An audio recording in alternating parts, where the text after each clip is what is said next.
Automotive history is filled with fascinating what-could-have-been stories, and the Cisitalia 808XF is one of the most intriguing. This stunning prototype nearly became Ford's first real sports car decades before the Tomaso Pantera arrived, blending Italian design elegance with American mechanical reliability.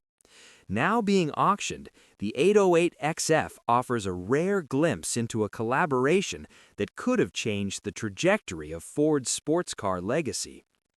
The story begins in 1951, when Henry Ford II, already an enthusiast of European cars, agreed to explore a collaboration with Turin-based Cisitalia. The goal was ambitious: to produce a stylish, attainable sports car for the U.S. market that combined sleek Italian design with dependable Ford components. At the time, American buyers were increasingly interested in European roadsters, such as MGs and Jaguars, and the project promised to bring that European flair stateside with the practicality of Ford engineering. Cisitalia handled the creative and engineering work. The 808XF, named after its X-shaped chassis frame and Ford-based powertrain, was built on a chassis designed by Giovanni Savonuzzi, who also created the sleek, fixed-roof coupe body with help from Ghia. The car's design exuded elegance, with flowing lines and Italian sophistication, giving it a presence that stood out against contemporary American vehicles. Powering the prototype was a 255.6 cubic inch or 4.2-liter Mercury flathead V8.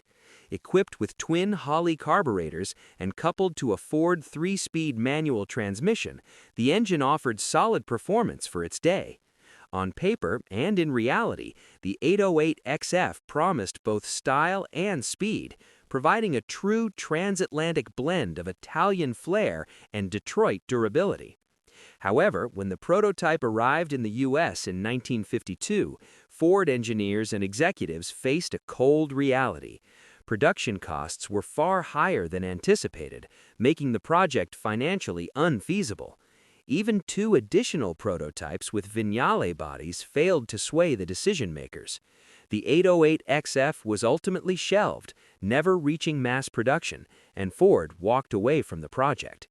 Instead, the prototype was advertised in Road and Track magazine for $7,500 and showcased at the 1953 International Motorsports Show in New York. The car eventually entered private ownership, spending decades largely out of the public eye before a meticulous restoration returned it to its original metallic blue finish with period-correct details. Remarkably, it has remained in the custody of the same family since 1960, and its current owner has preserved it for the past 48 years. Though the 808XF never made it to production, its spirit lived on. Ford's later success with the Thunderbird, introduced in 1955, proved that a stylish, sporty American GT could succeed at a more affordable production cost. Ford also played a key role in the 1970s with the Tomaso Pantera, supplying V8 engines and selling the cars through Lincoln Mercury dealerships before withdrawing due to build quality concerns. The Cisitalia 808XF remains a captivating chapter in automotive history, a rare blend of Italian artistry and American engineering that almost brought a new kind of sports car to U.S. roads decades before its time.